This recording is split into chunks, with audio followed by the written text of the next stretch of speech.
Hey everybody, what's up and welcome back to today's video guys. And today guys, I'm going to go ahead and be showing you how to make a jazz song in GarageBand.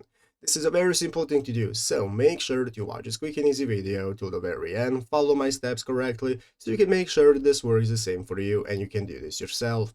But yeah guys, let's get straight into it. So the first thing you want to do is to go ahead and open up the official GarageBand application on your mobile phone if you're not already. If you do not have the application, just go to the App Store and download it. And after opening it up, you'll be greeted by this main page right here, which is the home page where you can find all the instruments you can play. You have your audio recorder right here and so on.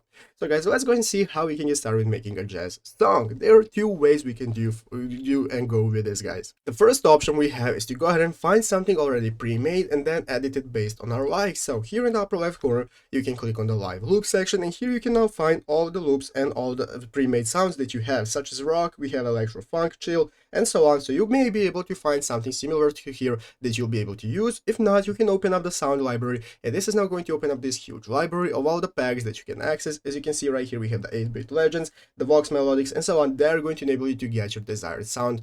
And if you cannot find anything right here, or if you just want to create it from scratch without anybody else's work, guys, then click on down right here, and now we'll go ahead and go back to the track section right here where we can get started recording our music. Basically, guys, to record your songs, you'll go ahead and play the instruments one by one. You can either record yourself in real life using the audio recorder, or you can go ahead and get started with adding your instruments right here. So guys, for a jazz, you'll be able to use some instruments like the saxophone. And even though GarageBand does not provide an option for a saxophone, what you can do is go to the keyboard option right here and click on more sounds. And the more sounds, you can go and scroll down and click other, and here you have something similar like a French horn, brass ensemble, and so on that you can get ahead and use for your desired effects so that you can go ahead and get started recording it. As you can see, it's going to open up right here, this recording menu. Where at the top of the screen you have the big red circle that's going to enable you to start recording, and now you can get started with recording your desired sound, as you can see, by tapping on the sounds right here. And after that, after you have finished the recording, in the upper left corner you can click this button to open up this edit mode where you can now find all the tracks that you have. As you can see, your keyboard and so on is all going to be right here to get your desired song, put them however you want,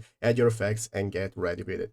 But yeah guys, basically that is it, how to do it. So I hope this video was helpful. If it was, make sure to leave a like, subscribe to the channel. So guys, thanks for watching, take care, and bye.